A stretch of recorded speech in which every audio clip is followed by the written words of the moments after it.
I have my print, Abante, GNN, DCME, now DWIC. Pare-pareho po tayo ng practice. Okay? Medyo tayo binigyan ng tasking para masigit na magampanan ang para sa bayan, hindi para sa tinatawag na Pilipinas lang, para sa mahalikanong bansa na aming kinikilala. In a few moments, we will be hearing the statement, of course, ng ating mga magkakandidato. But first, hihingin ko ang mensahe. Unahin ko na ang aking chairman at aming Pangulo. Ang daming patutugtugin at ipipresent, but hindi ko maipakita, but naniniwala tayo, maayos pa rin yung program. Mr. President, iimbitahan ka namin dito.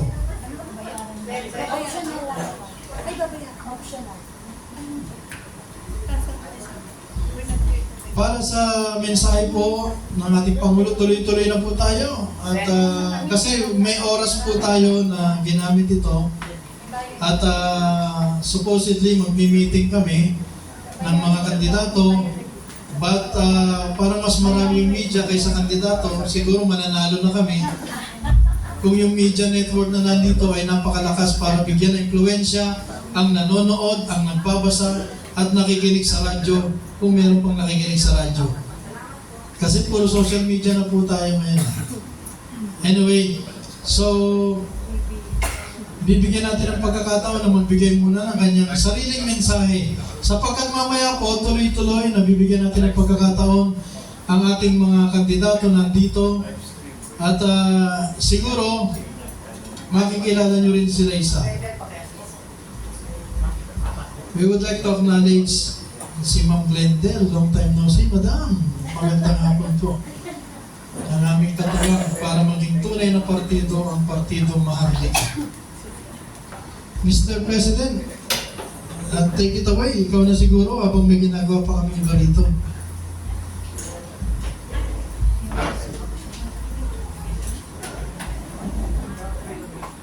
Okay.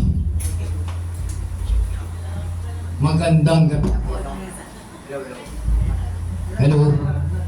Magandang gabi na po, no? 6 p.m. na po tayo, no? So, bago po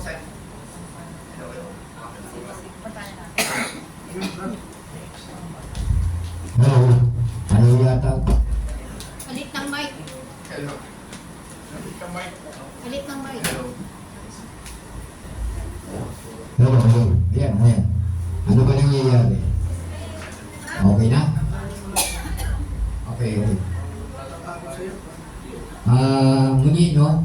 Bago po ako magsimula ng aking mensahe, ay nais ko lang po ipabatid po sa inyo, no? Gusto ko lang po makilala ninyo ang aking kaisa-isang talaga po dito po ay tumatanaw ang ako po bilang Pangulo. Malaki ang utang na loob ko po sa taong ito. Gusto ko lang po malaman niyo po ang naging bahagi at talagang tumulong, sumuporta sa Partido Maharlika ay walang iba. Kailangan po natin palakpakan ang masigubong palakpakan. Masigabong palakpakan, no? Miss Glendel, kami. Ano po muna dito sa tabi ko, siyempre, okay po. Actually po, magaling na po siya ngayon. Magaling na po siya sa isang operasyon. So, kaya pinili ko siya makarating, no? So, pagsasalita lang po natin ng bahagya, si Madam Glendel. Magandang gabi po sa inyong lahat. Ako po kaibigan po ako ni Pres sa Partido Maharlika. Since umpisa pa lang kami, gano'n na, and then, ngayon sasabihin pa natin. Okay. Nagkaroon po ng Partido Maharlika itong October, anniversary nyo is October 12. So, nag-file kasi yung sila, and then nag-usap kami ng dating lawyer about this Partido Maharlika. Actually, kung babasahin natin ang petition, laglag si Partido Maharlika. So, because of friend ko si Pres, and sabi sa akin, Pres, bigyan tulungan kami para mag-granted. So, ginawa po ko ng paraan at ang mga kaibigan natin sa loob. So, sa awa ng Diyos, siguro mga 3 weeks, nag-granted po namin yung Partido Maharlika. Tapos nagkaroon sila ng naging problema sa grupo. And then, lagi ko po sinasabi kay Press, sundin mo lang kung ano ang resolution or NBAC ng Partido Maharlika o ng COMELEC. Kasi kung tayo ay hindi susunod, sigurado sayang ang partido. Sana ang hinihiling ko lang po sa mga tatakbo ng senator, congressman, huwag niyong hayaan na mawala ang Partido Maharlika. Napakahirap po na mag-granted ang isang party list o political party. Napakalaking pera, pero kami wala kaming pera. Kundi pakiusapan kami, nakiusap kami. Napakaswerte ninyo kasi dito kayo napunta. Kung alam niyo lang, kasi since 1999, hawak ko na po ang party list and political parties. Lahat ng chairman, naging kaibigan ko, lahat ng mga, ngayon, si boss, kaibigan ko rin. Although napakahigpit, pero napakaswerte lang ng Partido Maharlika. Yan dalawang political parties, pero nagtataka lang ako, siguro sa, pakiusap na lang ni Press sa akin, tulungan mo kami. Last nung nag-granted si Press. Sabi ko, sige, tutulong ako. Pero ang sa akin lang, linisin mo yung madumi. Malinis lang yung laban mo. Kasi ang hirap nung papasok ka sa isang politiko, and then yung mga kasapi mo ay magbibigay sa iyo ng hakbang na kasisira ng Partido Maharlika, huwag mong sayangin, huwag mong hayaang bitawan ng lahat. Kasi sayang, napakaswerte niyo po sa totoo lang. Huwag niyo pong bitawan ito. Sana isa mong tumatakbong senator. Nawala. Wala na. Basta pag yung mga Anong pakota yung baterya? Hello. Yung mga tumatakbong senator at congressman, siguro alam na ni Press kung ano dapat niyang gawin. And then nag-uusap naman po kami, nabibigyan lang po ako ng hotel sa kanya. Basta legal lang tayo, Press. And then alagaan mo ang partido mo, huwag ka magpapaloko sa kahit na sino. At yung mga naglalait sa'yo, yung nagsasabi ng hindi ano sila, alam mo naman kung ano yung totoo. Ang pinaka-the best po na may advice ko sa inyo, kung wala ko kayong tiwala dito sa Partido Maharlika, pumunta ko kayo ng COMELEC, i-assure nyo po kung sino po ang nag-ano doon, nag-vice doon. Si President lang po ang nag-ano doon. Maraming salamat po at God bless po sa inyo. Salamat, Madam Yandel. Actually po, siya po ang kasama ko sa laban ng Partido Maharlika. So, sa gasto,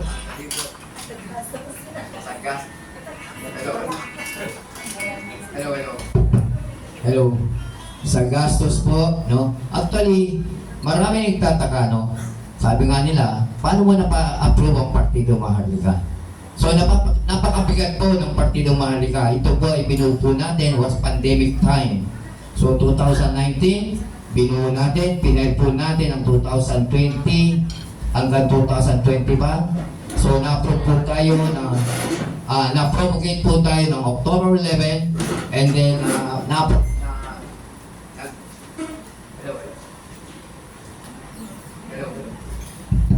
na-granted po tayo ng October 12, 2021. Kayo po, ngayon, anniversary po natin.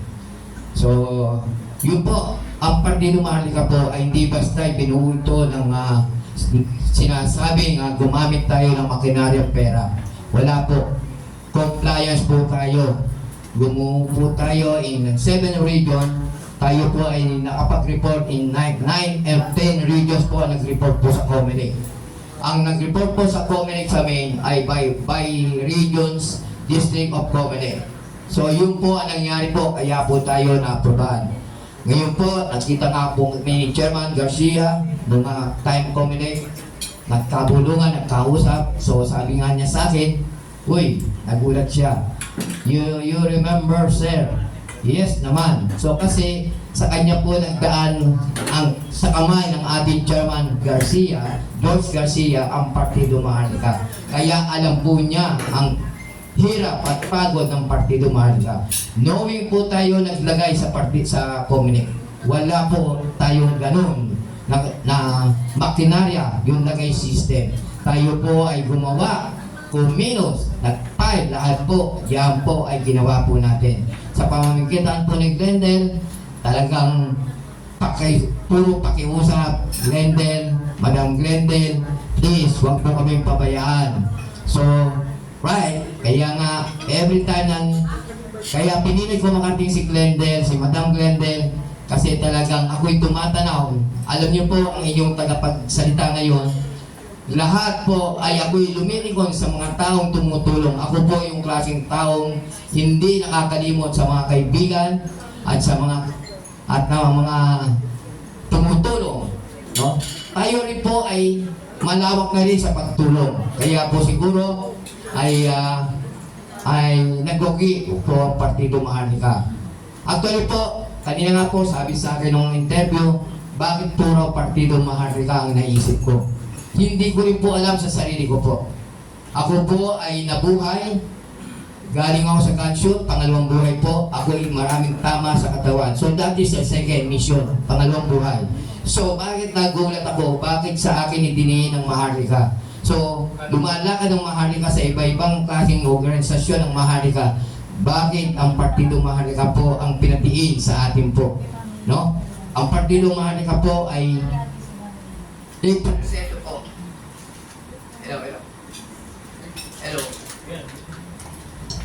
Hello.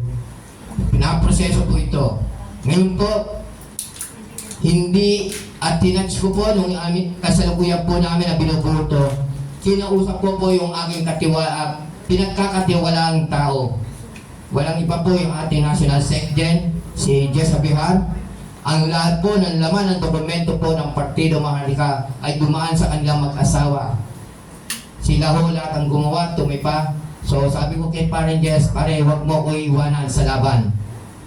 So ganun po nangyari po. Hindi po kami nang-iwanan ng ating Secretary General. Palakpakan po natin ng masakabong palakpakan si Secretary General Jesus M. Abihar. Oh. So yan po, kami po ang magkakasama. And then, wala po yung iba ating kasamang mga ibang si Director Emil, kasama po rin natin, wala po siya ngayon. Siya po ay isa sa Board of Trustee ng Partido Maharlika. Ang Partido Maharlika po ay nabuo ito ng nag-umpisa sa 5 hanggang sa naging 7 po kami dahil binasi po namin sa isang significant sign of 7th state of Maharlika. So makikita niyo po ang kamay, kalayaan sa kahirapan. Bakit po? Nakagapos po tayo sa kahirapan. Yan po lang ang pinamimensahe sa akin ng ating mga gabay ng kalayaan sa kahirapan. So, meron pa po tayo isang nakasubaybay sa akin na laging sinasabi, alagaan ng Partido Maharlika. Sabi ng matanda, sino ba yung matanda niyan? Actually ito ay ako po ay nagtataka, nagiging mahiwaga ang mga nakaikot sa atin. So, mapalad po tayong lahat, tayo ay ginabayan. Siguro po ay nagsama-sama po tayo. Siguro po kayo ang mga senatorial, mga local candidates. Kayo po ang binigay na pumunta sa Partido Maharlika. Actually nga po, no? Okay, sumesenya na ang Secretary General. Okay, sandali po, ang aking chairman, salamat, asan ang ating Secretary General, National Chairman po natin, si Atty. Manalili. So hindi po tayo nagkamali, no? Kasi binigay po sa atin din sa ating chairman, no? Siya po ang lahat ang humubog at umayos din ang ating sa ngayon mga updated na dokumento na para ito ay ma-establish, no? Ang ating National Chairman bilang abogado. So, hindi ko na po papakahabaan ang aking sasabihin. Muli, ang nagsasalita po sa inyo ay si Mr. Arsenio Antiporda, Kuya Boy, no? Alias Kuya Boy. So, tayo po ay tumatakbo ng nominee party list number 2 po. So, maraming salamat po. Okay, medyo kailangan po natin ng mabilis na time. Siguro we will be limiting the candidates para sa bawat isa. Bibigyan na natin ng pagkakataon na magbigay ng kanilang mensahe. At sisimulan ko na po. By the way, I would like to welcome first the candidates para makita nyo na nakikita na ng lente nyo habang kayo nakaupo dyan. Yung ating pong senatorial candidate, kasama po natin si Mr. Rafi Chico.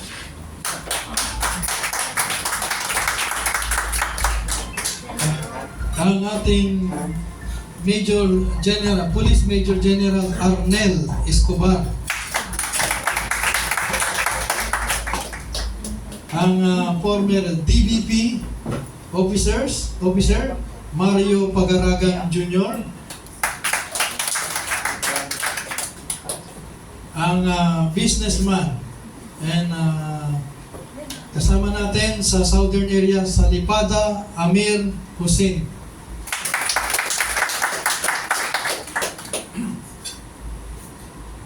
Of course, may mga kasama pa tayong senatorial, di ba? Si Michael Tapado, on the way na. At yun po, sa atin namang mga local candidates, ang mayor sa lalawigan ng Lucena, si Mayor Efren Busar. Nandito rin ang Vice Mayor na kasama niya, si Vice Mayor Marvin Dewan. Galing pa ng Lucena, 5 to 6 hours. Dami na ba ang biyahe, no? Of course, sa ating party list naman, gusto kong makilala nyo ang ating nominee number 1, bagamat wala pa siya ngayon, si retired Marine Colonel Marnie De Los Santos po. I don't know kung darating siya ngayon. Nasa US kasi siya the other day. Kasama natin ang ating chairman, ang ating president, Senyor Antiporda, ang second nominee po natin sa party list. Third nominee, Juan Bebot Servito, ang Action Marino Group, na buo na rin po yan. Si Mitch Santos, nandito kanina. Yan.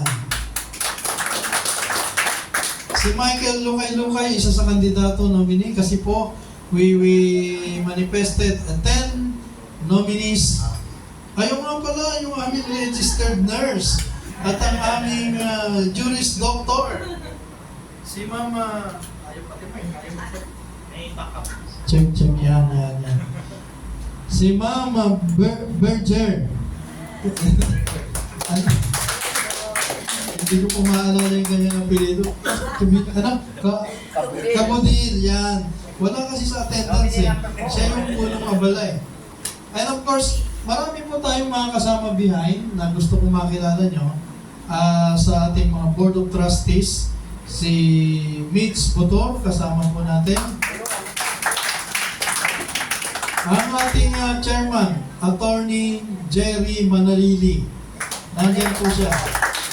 Nag-attendance mo o nagagawa ng ano doon? Pasok muna sa attorney. Okay lang ba siya dyan? Wait lang. Okay. Ayan, ang ating po chairman, Attorney Jerry Manalili. Yan ang nagpapalakas ng loob po namin. And of course, ang inyong pong lingkod, Jess Abihar, tumatayong Secretary General at Member of Board of Trustees. But of course, gusto ko rin naman i-acknowledge, kasama natin, through Senator Rafi Chico, kasama niya, si Mr. Felipe Montealto Jr., Senator Ligtas. I-acknowledge po natin siya. Kung ikaw yung Senator Ligtas, meron kami Senator Bitay. Si Gerald Arcega po, si Muhammad Isa. No? Kung makikita niyo yun sa kanyang YouTube, magsama kayong dalawa. Iligtas mo yung bibitayin niya. Anyway, we would like to siguro mag-picture muna. Magkakasama, no? Picture muna, then kasi baka makalimutan, kasi mga media baka biglang magaling sa may lakad na iba. Yung senator po natin, Chairman sir, Mr. President, in front. Unahin na natin yan. Okay. Senator, Mr. Chairman, okay naman, no? Yes. Pero wag muna. Yung mga grupo muna. Para makita kasi lumabas sa picture, ito po yung senatorial natin, kasamang chairman at ang president. Yan, kunan niyo po sila. Ganun tayo? Opo, yung senyas po natin.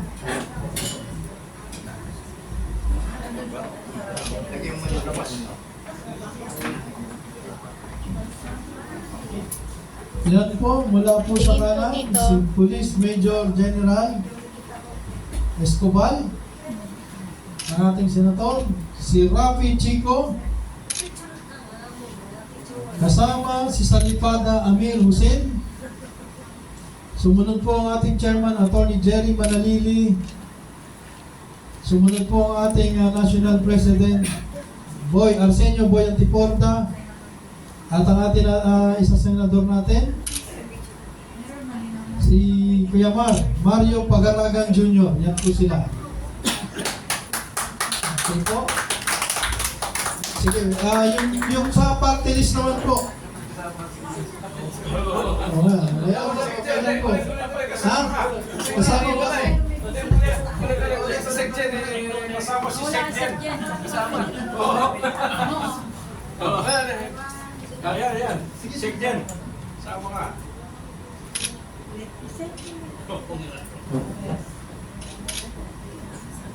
Wala po kayong chanting. Walang chanting. Naka-video ba tayo? Opo. Let's sing 1, 2, 3 ma. Kalayaan para sa kahirapan. Okay. Kalayaan para sa kahirapan. Sapa. Kalayaan para sa kahirapan. Thank you.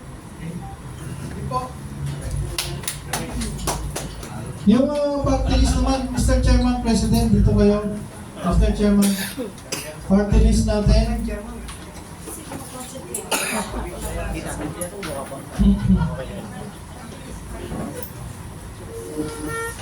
Yan si Kuya Bebot, Sir Vito.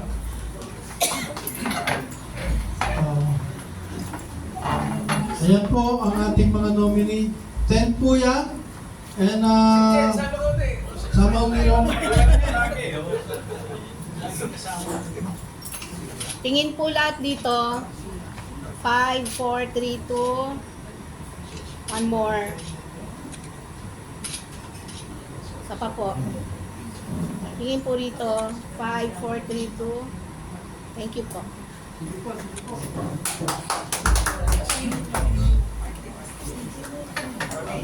Okay. Jimmy, habang bumubelo po sila. Oo nga pala, doon ka lang dito sa attendance. Ang layo ng pinyaya, I'm sorry. Mayor Efren Cruzat, dito po. Chairman President, samahan niyo si Mayor natin sa Lucena. Ang kanyang Vice Mayor, Marvin De Juan. Meron pa tayo sa babae mayor din eh. Lucena rin. May experience ako yung mga vice Si Nora, opo. Sige, picture tayo.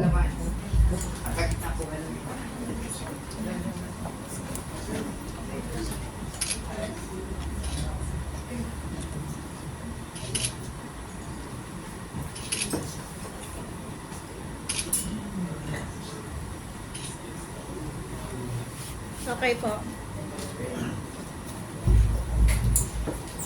Okay, yung po ating mga nakitang nominee, ilan lang po ito. In fact, we were able to complete the nominee from the mayor down to the city councilor sa Sulu. Yung kasama ng ating Senator Hussein, kompleto po doon sa Sulu. At hindi ko lang kabisado yung meron tayo sa Bulacan.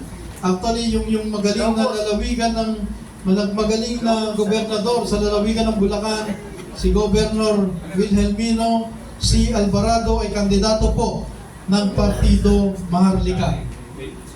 Okay? I would like to call on Rafi Chico will be having his program anytime soon. Kaya start mo na a very very short message kasi pag mahaba hindi raw po ihain yung pagkain natin.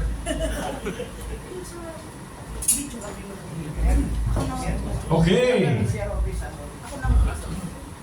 Ulitin natin. Kalayaan para sa kahirapan. Kalayaan para sa kahirapan. Kalayaan para sa kahirapan. Kalayaan para sa kahirapan! Kalayaan para sa kahirapan. Kalayaan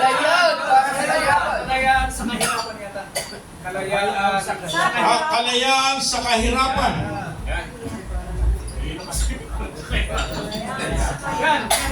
Kalayaan sa kahirapan. Kalayaan sa kahirapan! Ulit. Kalayaan sa kahirapan. Kalayaan sa kahirapan! Kalayaan sa kahirapan. Kalayaan sa kahirapan! Alam nyo, ito na po ang pagkakataon natin. Partido Maharlika, kalayaan sa kahirapan. Naghahanap po tayo ng mga taong maglilid para tayo ay makawala dito sa kahirapan na, no? For the last how many years, kung tutuusin, sa world po, sa buong mundo, there is about 1 billion hunger. And in the Philippines, it is included yung 13 to 15 billion, millions actually, hunger. We have been solving and alleviating the sufferings of our kababayan, yung poverty. Pero hanggang ngayon po, nandun pa rin po tayo, nakapako tayo. Bakit po ako tumatakbo bilang isang kandidato sa Senado? Sapagkat hindi po ako naniniwala sa statistics. I have been broadcaster for the last 15 years. Nag-uumapaw po ang aking hiyaw, sigaw, suggestion at advice, pero wala hong mangyayari, mamamaos lang po tayo hanggat wala tayo sa loob.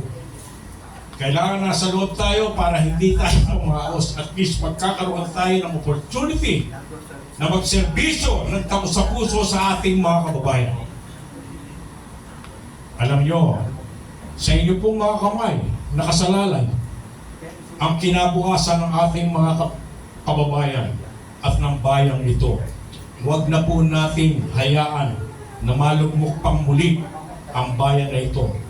Bago naman, kalayaan sa kahirapan, Partido Maharlika. Magandang gabi po sa inyong lahat. God bless this country. Love God, love our country, and love our people. God bless us all. Thank you, Sen. Rapi. Rapi Chico, hindi yung isang Rapi. Okay? Now, ang kasama natin isa, random ito, sino ba yung kasunod? Si Major General Arnel Escobar ng Philippine National Police.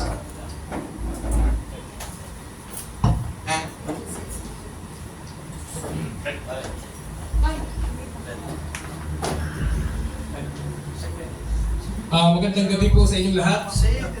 Marahil nagtataka kayo, ano ginagawa nitong isang retiradong general at tumatakbo bilang senador. So, papakilala po ako ng konti lang. Ako po ay graduate ng PMA Class 87. At isa rin po akong abogado, nagtapos ako ng Juris Doctor. Meron po akong MBA sa University of St. Tomas Legazpi. Meron din po akong Master of International Law sa University of Salford, Manchester, United Kingdom. At meron din po akong continuing education na mga courses which I took up sa University of Oxford. So yun po, medyo very brief lang po na. Pero as may assignment po sa PNP, marami po akong destinuhan. Luzon, Visayas, and Mindanao ang pinakauli po sa Eastern Mindanao. So, dahil sa naikot ko ang Pilipinas, halos, sa aking mga assignment, nakita ko talaga yung kahirapan ng ating mga kababayan sa mga lugar na yan. Ngayon po, tama-tama lang po itong parang motto natin o slogan ng Partido Maharlika. Kasi ako po, produkto po ako ng tenant farmer. Yan po ang buhay namin sa probinsya. Hindi ko aakalain na may mataas po pala akong mararating. Hindi lang yung pagsasaka. So pinalad po ako, pati kapatid ko, sumunod sa akin, nakapasa kami sa PMA. Kaya ito po, medyo narating namin itong antas ito. Pero sasabihin ko po sa inyo, ang aking mga magulang, nung naging mag-asawa, natapos lang po nila, yung mother ko elementary, yung tatay ko high school. Pero dahil sa pag-aaral, kahit na nagpapamilya sila, nagpursige sila. Kaya ang tatay ko naging pulis, ang nanay ko naging teacher. Kaya nga, sabi ko, ang isa sa solusyon sa kahirapan dito sa Pilipinas ay magkaroon tayo ng magandang sistema ng edukasyon. Kasi, tingnan mo, nung araw, napakataas ng antas ng edukasyon natin dito sa Pilipinas. Pero ngayon, kulilat na tayo. Hirap nang magbasa ang ating mga kababayan. Kakulangan ng mga classrooms. Mali-mali mga textbook na kung saan very basic. Dapat yung mga binabasa ng ating mga nagsisimula pa lang na matuto ay tama yung mga nakasaad dyan. Yung tama yung mga history, tama yung mga ating mga nakasaad sa ating kultura. So, yan po, isa lang po yan. At isa pa, napansin ko rin po na hindi uulad ang mga Pilipino kung nagkakanya-kanya. Itong mga nasa gobyerno, napapansin ko, parang gagawa ng proyekto. Anong gusto nilang mangyari? Karoon ng komisyon. Sabi ko, bakit yung mga mangingisda, binibigyan nyo ng tigi-tigisang bangka? Tapos pinagmamalaki nyo, marami kayong naibigay na bangka. Aasinso ba ang kabuhay ng mga mangingisda? Ilang kilometro lang, makakapalaot yan. Gasino lang o gaano lang kalaming mahuhuli. Bakit di natin gawing kooperatiba yan? Para yan ay makapalaot, makapunta sa high seas, mga high catch value ang mga ng mapa nila. Mahuli nila. Bakit hindi ba pwedeng gawin yun? Ang mga magsasaka, nagkakanya-kanya. Nangungutang, hindi pa utangin kasi walang may collateral. Bakit hindi natin buuin na isang kooperatiba rin? Para ibalik natin yung kultura ng mga Pilipino. Yung bayanihan system. Isa yan sa pinagmamalaki ng Korea nung ako ay nag-training doon. Nung ang Korea after Korean War, sobrang hirap. Nagsimula sila lahat ng mamamayan tumulong sa gobyerno. Magpiko pala para gumawa ng kalsada, ng kung ano mga tulay. Lahat sila nagtulong-tulong. Tingnan nyo ngayon ang Korea. Napakaulad na.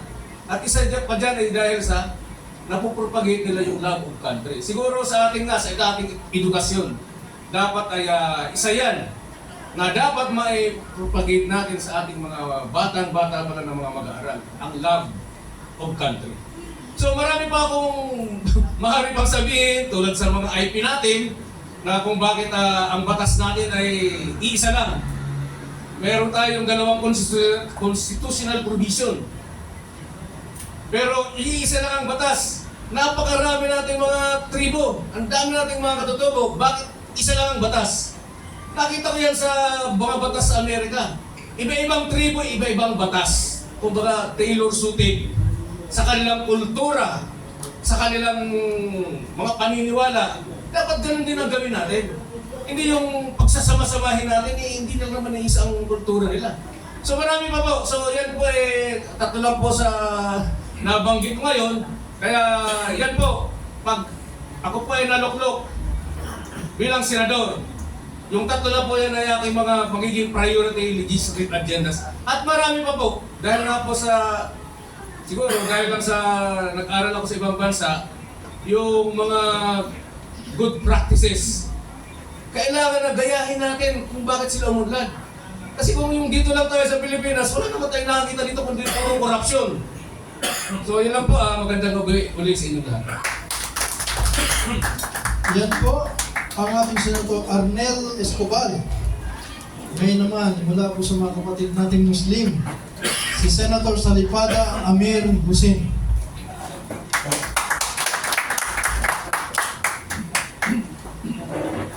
Assalamualaikum warahmatullahi wabarakatuh. Magandang hapon po sa inyong lahat. Ako po ay si Salipada Amir Hussein, Sulong, Kausul. Napabilang po ako sa mga nominado ng Partido Maharlika at naniniwala sa isinusulong ng partido kalayaan sa kahirapan. Actually po, ito po yung common enemy natin lahat, itong kahirapan Kasi kahit meron tayong kaya sa buhay, marami sa mga kamag-anak natin na naghihirap. Which is hindi naman kaya natin lahat tulungan. Kaya nararapat lang po na sana,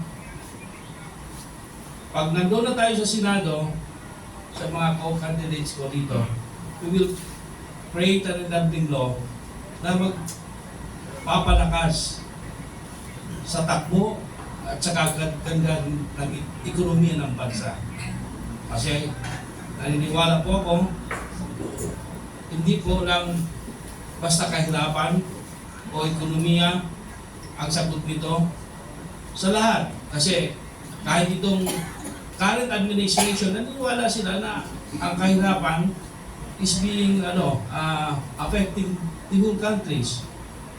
Na ang natatarget nito ay ang ekonomiya. So dapat lang magkakaroon tayo ng batas tutukol sa kahirapan ng ating bansa. Yun lang po. Maraming salamat sa inyong lahat. Thank you. Thank you, Senator Salibada Amir Hussain. At ang isa pa nating senatorial, si Mr. Mario Pagaragan Jr.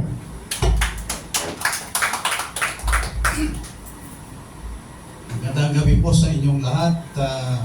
Ako po si Mario Pagaragan Jr.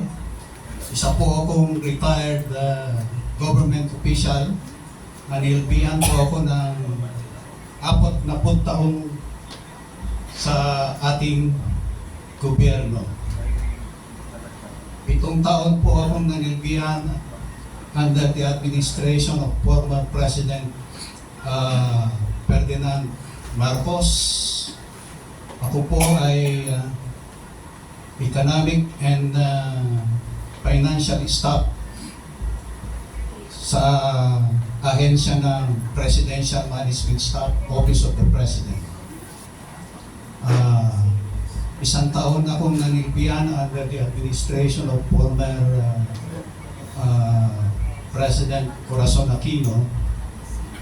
And yung the rest, 32 years po, ako po ay junior and senior officer ng Development Bank of the Philippines under the strategic planning sector of the bank.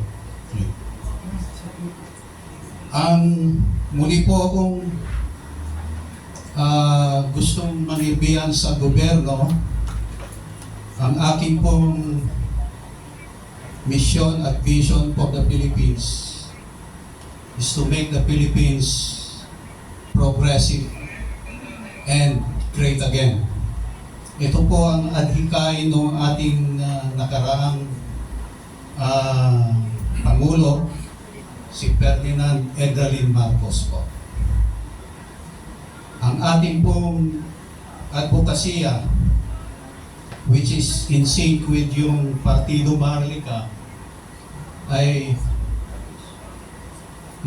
maiahon natin ang ating mga kababayan sa kahirapan.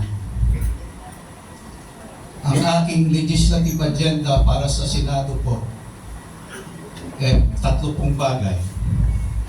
Tayo po ay pinamana sa atin ng ating mahal na Pangulo ang tinatawag nating Wealth for Humanity. Ito po ay it is composed of more than 854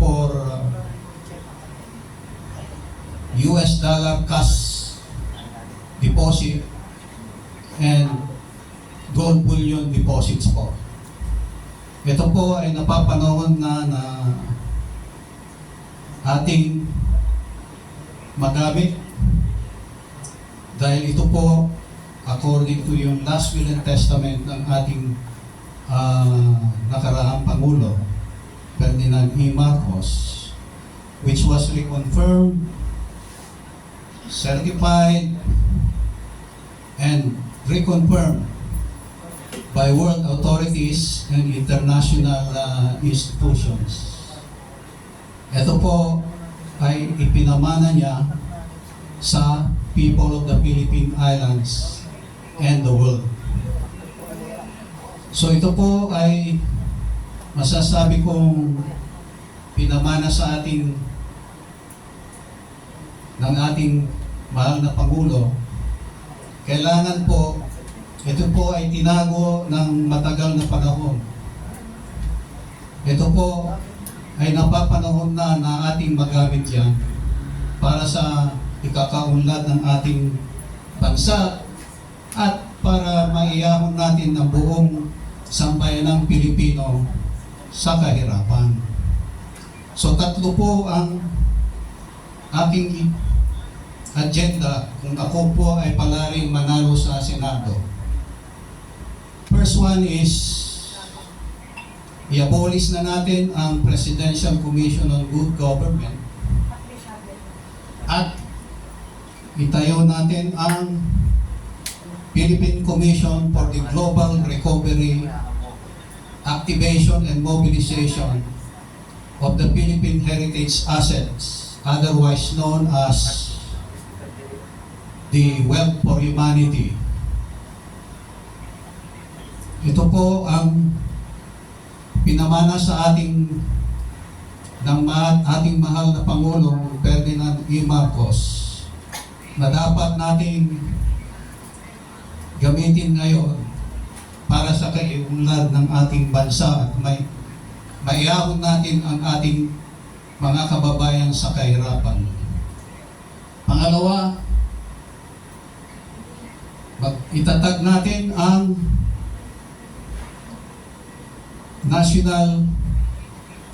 Philippine National Truth and Reconciliation Commission.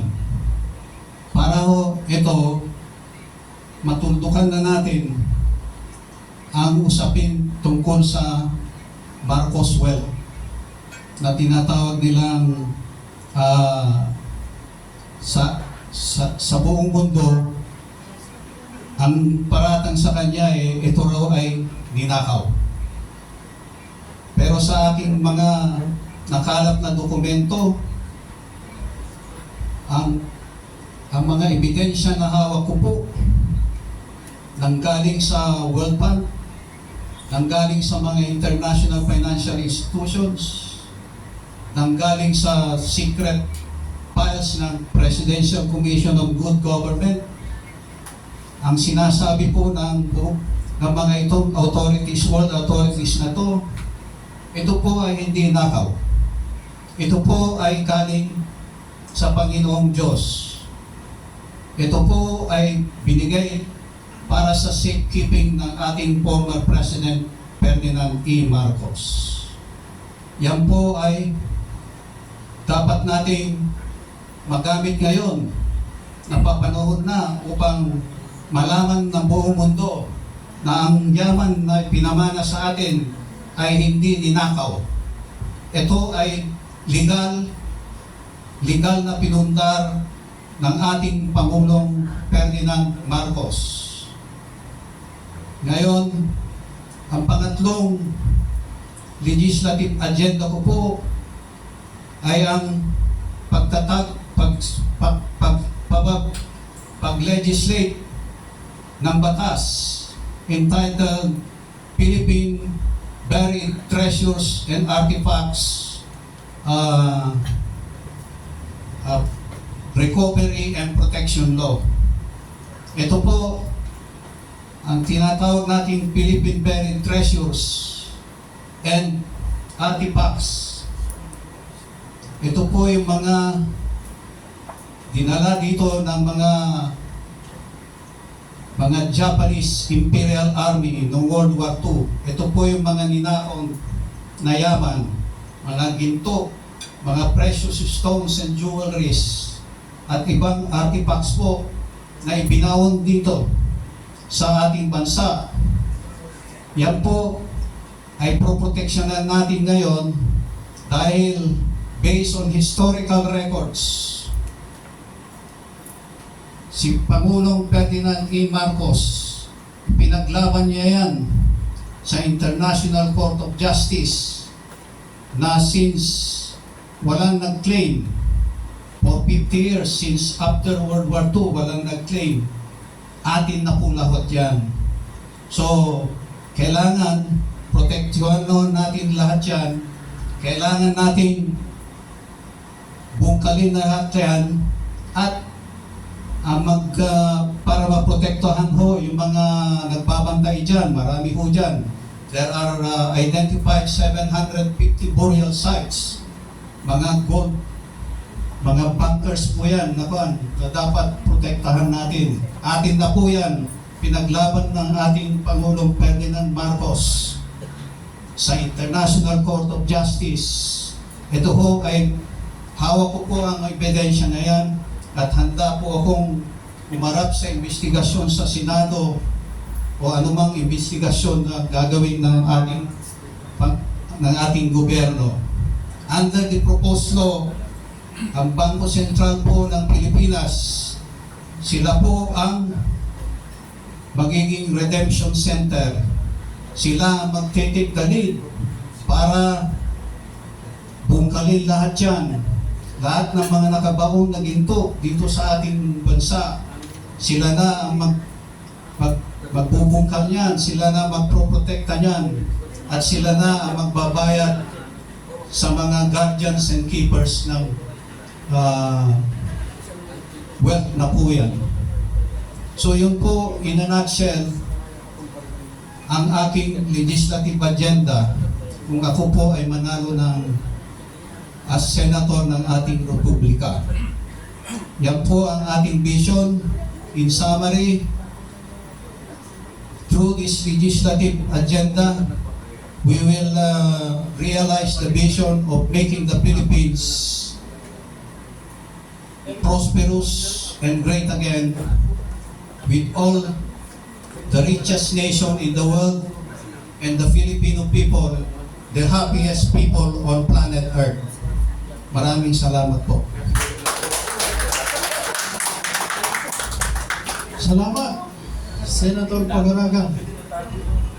Parang yung kayamanan na tinago, kukunin niya na lahat. Siyempre kasama po kami nun. And of course, hindi man nakarating ibang mga senador natin kasi po yung iba nasa ibang lugar. No? After this, gusto lang naman kasi namin magkausap-usap for the plan with regard to the activities and other undertakings na gagawin po ng aming partido. But of course, ayaw kong sayangin ang panahon na ito para hindi makapagsalita ang aming mga nasa party list. Uunahin ko ng tawagan si Juan Bebot Servito, ang number 3 party list nominee po natin para sa Partido Maharlika Party List.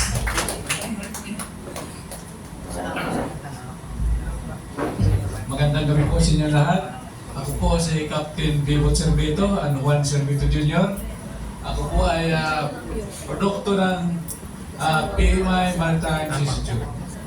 Kapitan po ako ng ship captain for almost 5 years. So, ito po ang pasalamat ako na na-absorb ang aming partido, party list, ang aming Action Marino na hindi nakatakbo ngayon dahil nag-alay kami dito sa Partido Maharlika. So ang aming mga tao sa buong Pilipinas ay medyo marami-rami na rin. So ito ay nagpasalamat ako sa itong grupo na nakasama ako mag-isa na naging alliance at makatulong sa ating kalayaan sa kahirapan. Kasi nang umikot kami sa buong Pilipinas, magmula sa Region 1 to Region 12, marami akong nakita na yung sinasabi ni kanina na nagsalita na kailangan ay ang pag-aaral, ang edukasyon. So, marami akong nakita na maraming pamilya na gusto mag-aral ang mga bata na wala na ipaparal ng mga magulang. So, sabi ko, pag ako ay pinalan, itong mga bata na gusto mag-aral ay papaaralin natin ng libre, scholarship, at saka kanilang mga kailangan sa pag-training. Ito ang aking advokasya kung sakali man ay palarin. Itong mga bata na nag-denais magbarko, maging opisyal ng international shipping na umikot sa buong mundo. Number 1 tayo sa buong mundo na pinakamarami. Kaya lang titingnan natin ang ating parang walang boses sa Kongreso ang mga marino. So ito ay ang inyong lingkod, ang Captain Bebot Servito. Palagay ko kung halimbawa ay palarin, ay itong mga bata na gusto mag-aral ay mapapaaral natin. Maraming salamat po. Salamat po. Hindi ko rin po sasayangin yung mga nagpagod namin kasama. Baka kasi may mga kamag-anak naman kayo sa Lucena. Ayan, gusto ko tawagin si Mayor Efren Cusar, ang mayor ng Lucena City.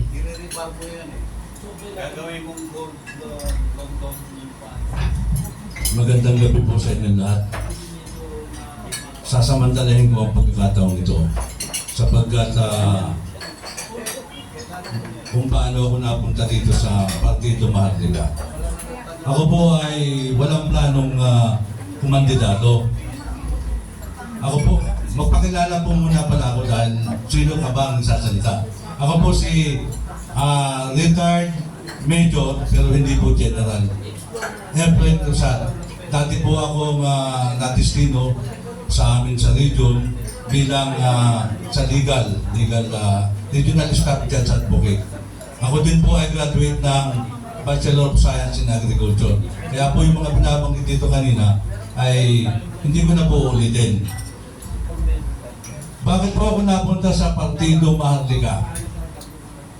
Nag-apply po kami, nag-file po kami. Kukuha kami ng una, isang requirements para magkaroon ng partido. Pumasok po kami doon sa kay Madam Alona Obispo, nag-file kami ng una. Tinanggap naman po kami, pati yung kasama kong mga aspirant. Ang nakapagtataka po, pinag-intay kami mula Biyernes, Sabado, hanggang nung Sabado ng gabi, ay wala pa rin. Ngayon, mabuti na lang po, merong kaibigan yung sa naming aspirant, si Sir Gerald, nagtawagan sila, in-accept kami dito. Right away, ng gabi, ng Saturday, inabot na kami ng alas 10 dito para lamang mabigyan kami ng kuna. Si Sir Kuya Boy ang nag-entertain sa amin para makabilang dito. Tatanungin ninyo ang isang hamak na kagaya ko at yan din ang dating sa aming lugar. Ang sabi ng mga media doon, dahil sila lahat ay kabig ng incumbent, may kalaban daw si Mayor, yung dalawa, yung mag-ama. Pero walang dating. Yun po ang kanilang parating. Aaminin po namin, ang grupo ko, na sila'y tama. Kaya lang, baka sa tamang huli, sila ay mali. Bakit po? Yung kanilang mga agenda doon, ang aming agenda, marami tayong mga papasok na mga pander. Kaya nung sinabi dito kanina, nang nagsalita tungkol sa pander na gagaling sa labas. Ito po ay hinahadlangan sa aming city. Hinahadlangan nilang makapasok ang anumang proyekto kasi ang gusto nila, kakausapin nila ang sinong papasok at hindi sila papayag na hindi sila cashier. Yun po ang napakasakit na nangyayari sa amin sa city. Kaya po hindi umuunlad ang isang lugar dahil sa monopolya ng mga ganong sistema. So, yung pong kalayaan para sa kahirapan, yun po ang agenda ng aking grupo. Hihinti po namin ang lahat ng proyekto, yung pwede mailagay namin doon. Like for example, International Container Port ng Dalahican at yung EPSA na ongoing na po sa mga kanunggong namin, Mauban at saka sa amin. Yun lamang po ang aming agenda. Kaya po, pagkatapos po na ako makapagsalita, ako po yung magpapaalam na rin sa inyo. Hindi ko na kayo masasaluhan sa inyong ginagawa. At magandang gabi po muli. Salamat po, Mayor Cusar ng Lucena.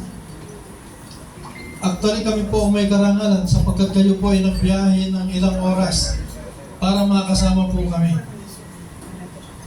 Okay po. Si Vice Mayor. Nasa baba na. Okay. I would like also to call on isa sa kasama namin sa Board of Trustees bago ka sumubo, Madam, ang namumuno ng isang malaking grupo ng CCW sa buong kapulungan, ang aming Board of Trustee, Mitch Buto.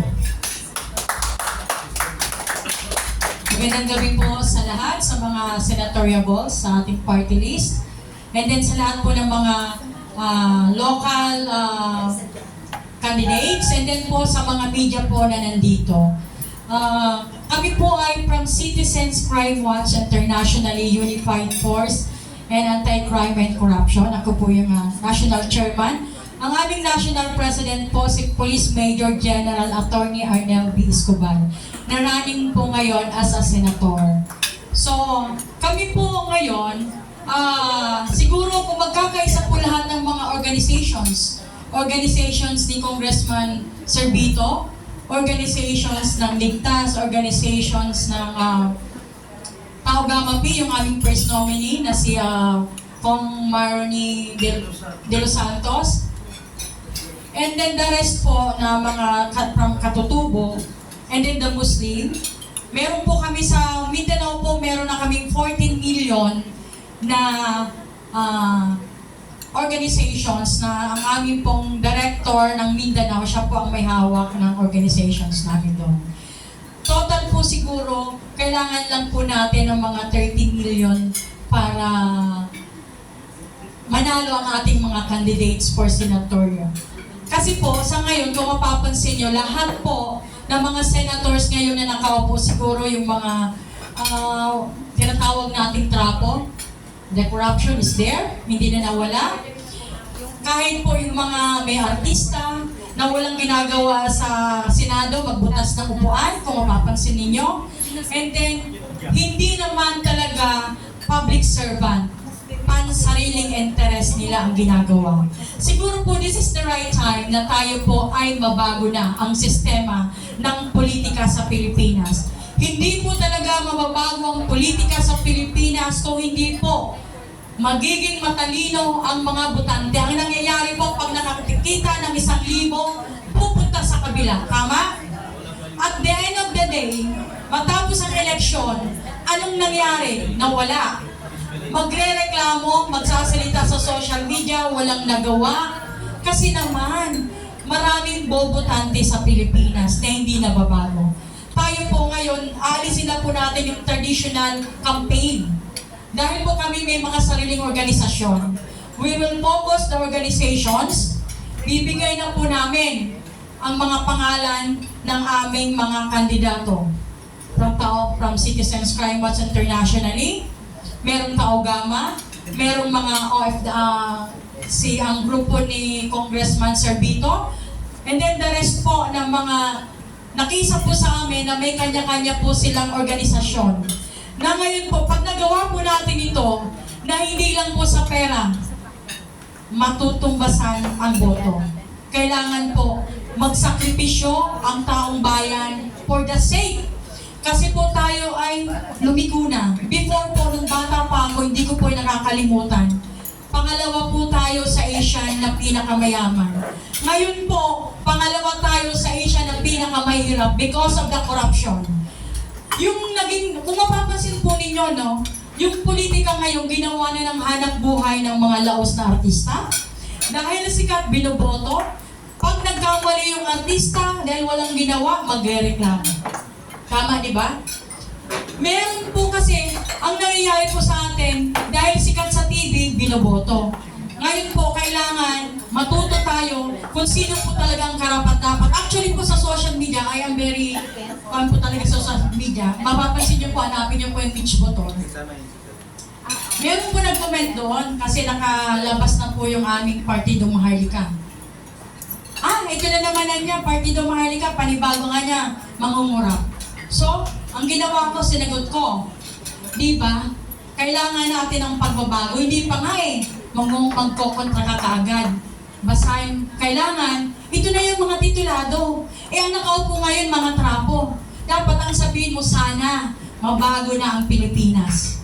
Actually po, napakayaman ng ating bayan. kailangan po natin unang tulungan ang tao bago bayan. Tama, di po ba? Ang nangyayari po sa mga politiko, pansinin po ninyo pag nagsalita sa gitna, ang maitutulong po sa bayan. Napansin niyo po? Pero hindi po nakalimutan yung tao. Tama po, di ba? Kung ang tao po gutom, ang bayan po may pera dahil po pera po rin kinukuha po ng mga politiko yon. Ang nangyayari, yumaman yung politiko. Pero po tayo po mga tao na mga botante, naging mahirap po. Sana po dito po na nandito sa loob, the media, lahat po na organization po, na alam namin po, kami po magtsatsaga. Kailangan po namin ng tulong nyo lahat. Magkaisa po tayo. Saka na po natin isipin yung pera. Baguhin po natin ang sistema ng Pilipinas para po yung inaasam po ninyong kahirapan na inaasam natin na maibigay po talaga sa taong bayan, especially the katutubo na nawala na sa limelight. Kawawa naman ang ating mga indigenous people na katutubo na may kanya-kanyang sila, although katutubo sila, tama sabi ni General, pero may kanya-kanya silang parang chapters din. Ako po ay adapted ng katutubo. Ako po ay tabang niyan. Ako. Tribes. Ako po ay bininyagan. Kaya po nalulungkot ako dahil yung mga katutubong mayaman sa lupa, nilalangrab ng mga mayayaman na ngayon po nasa politika. Kaya po kami po nagsisigaw na ngayon. Tulungan na po natin ang taong bayan. Bago po ang bayan, tao muna po. Especially po yung mga nasa taas na mga ninanakaw na po ang lupa. Later on po, baka tayo po ay nandyan na lang sa Esprati Island nangungupahan. Lahat na po ito ay ninakaw na. So, maraming salamat po sa inyong lahat.